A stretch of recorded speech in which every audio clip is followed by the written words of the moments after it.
Khalid bin Walid adalah seorang komandan Muslim Arab yang melayani Nabi Muhammad SAW, Khalifah Rasyidin Abu Bakar dan Umar bin Khattab. Ia memainkan peran militer utama dalam Perang Riddah melawan suku-suku pemberontak di Arabia pada tahun 632 sampai dengan tahun 633 Masehi.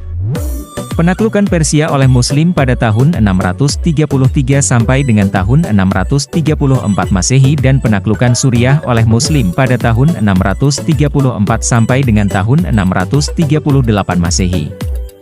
Khalid merupakan seorang prajurit berkuda dari klan aristokrat suku Quraisy, Makhzum, yang sebelumnya dengan gigih menentang Nabi Muhammad SAW. Ia memainkan peran penting dalam mengalahkan pasukan Muslim di pertempuran Uhud pada tahun 625 Masehi. Setelah ia masuk Islam pada tahun 627 Masehi atau 629 Masehi, ia diangkat menjadi komandan oleh Nabi Muhammad SAW yang memberikan gelar Saifullah atau Pedang Allah kepadanya.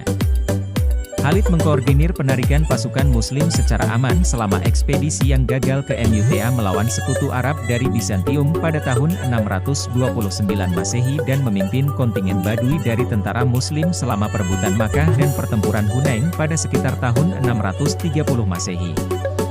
Setelah wafatnya Nabi Muhammad SAW, Khalid ditunjuk untuk menekan atau menundukkan suku-suku Arab di Najd dan Yamamah, keduanya wilayah di Arabia Tengah, yang menentang negara Muslim yang baru lahir. Mengalahkan para pemimpin pemberontak Tulaiha pada pertempuran Busakha pada tahun 632 Masehi dan Musailamah pada pertempuran Akraba di tahun 633 Masehi. Khalid kemudian bergerak melawan suku-suku Arab yang sebagian besar beragama Kristen dan garnisun Persia Sasaniyah di lembah Efrat di Irak. Dia ditugaskan kembali oleh Abu Bakar untuk memimpin pasukan Muslim di Suriah dan dia memimpin anak buahnya di sana dalam sebuah pergerakan yang tidak konvensional melintasi hamparan gurun Suriah yang panjang dan tak berair, mendongkrak reputasinya sebagai ahli strategi militer.